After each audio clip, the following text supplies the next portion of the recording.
Welcome to Soundarya vlogs.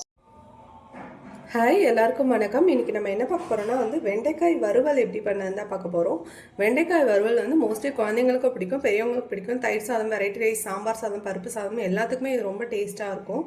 இப்போ வாங்க எப்படி பண்ணுறதுன்னு பார்க்கலாம். எப்போதுமே வெண்டைக்காய் வாங்கினீங்கன்னா இப்போ நான் செவ்வாய்க்கிழமை வாங்கியிருக்கேன். இன்றைக்கி வியாழக்கிழமை செய்ய போகிறேன். ஆக்சுவலாக செவ்வாய்க்கிழமை வாங்கி 2 நாள் வெளியிலேயே இருக்கட்டும். ஃப்ரிட்ஜுக்குள்ளே வச்சாலும் 2 நாள் முன்னாடி வெளியில் எடுத்து வச்சுருங்க. ஏன்னா அந்த பிசு தன்மை கொஞ்சம் கம்மியாகும். அதனால தான் சொல்கிறது. எப்பயுமே வெண்டைக்காய் வாங்கினா ஃபஸ்ட்டு ஒரு 2 நாள் வெளியில் இருக்கட்டும், அதுக்கப்புறம் செய்ய ஆரம்பிங்க. இப்போது வெண்டைக்காயை கட் பண்ணி எடுத்துக்கலாம். ரொம்ப பெருசாகவும் இல்லாமல் ரொம்ப சின்னதாகவும் இல்லாமல் மீடியம் சைஸாக கட் பண்ணி எடுத்துக்கலாம். பாருங்கள், இந்த சைஸ் கட் பண்ணி எடுத்துக்கோங்க. ரொம்ப பெருசாகவும் இல்லாமல் ரொம்ப சின்னதாகவும் இல்லாமல் இந்த சைஸ் கட் பண்ணி எடுத்துக்கலாம். இப்போது ஸ்டவ் ஆன் பண்ணி பாத்திரம் வச்சுக்கலாம்.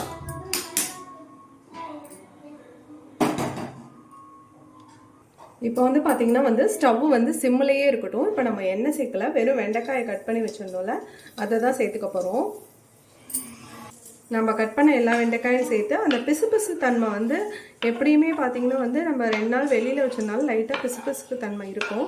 அது போகணுங்கிறதுக்காக இப்போ வெறும் பாத்திரத்தில் நம்ம வதக்க போகிறோம். எண்ணெய் சேர்க்காமல் ஃபஸ்ட்டு ஒரு 10 நிமிஷம்.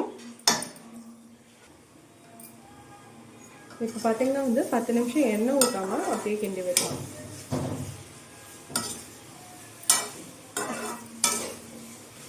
ஸ்டவ்வும் சிம்மிலேயே வச்சுக்கோங்க. பெருசாக வச்சா அடி பிடிக்கிறது தான் செய்யும். ஆனால் இது பிசு தன்மை போகாது. அதனால் ஸ்டவ் சிம்மில் வச்சுட்டு இது ஒரு 10 நிமிஷம் கிண்டி விடுங்க அப்பப்போ. இப்போது வெண்டைக்காய் பார்த்தீங்கன்னா பாருங்கள், நல்லா பிசு தன்மை இல்லாமல் நல்லா இதாகிடுச்சு பாருங்கள். நல்லா ட்ரையான மாதிரி ஆகிடுச்சு பாருங்கள்.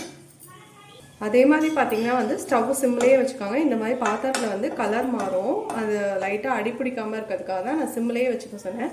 நான் 10 நிமிஷம் சொன்னேன்ல, 10 நிமிஷம் வெண்டைக்காய் இப்போ 2 நாள் 3 நாள் வெளியில் இருந்துச்சுன்னா பிசு தன்மை கம்மியாக இருக்கும்.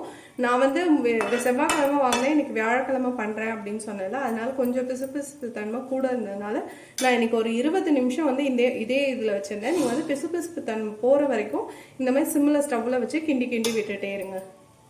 இப்போ பார்த்தீங்கன்னா பிசு தன்மை போயிட்டு இதில் நம்ம இப்போ எண்ணெய் சேர்த்துக்கலாம்.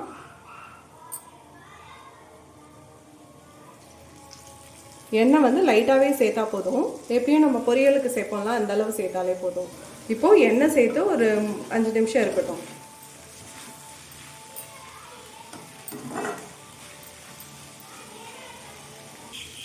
இப்போ காய்க்கு தேவையான அளவு உப்பு சேர்த்துக்கலாம். உப்பு நீங்கள் ஃபஸ்ட்டு நம்ம ஒரு 10 நிமிஷம் வதக்க சொன்னல, எண்ணெய் ஊற்றாமல் அப்பயே கூட சேர்த்துக்கலாம். அப்போ சேர்த்தா இன்னும் கொஞ்சம் பிசு தன்மை குறையும். நான் சேர்க்க மறந்துட்டேன், அதனால் இப்போ சேர்த்துக்கிறேன். நீங்கள் அப்பயே சேர்க்கறதுனாலும் சேர்த்துடலாம். இப்போது உப்பு சேர்த்து கிண்டி விடலாம்.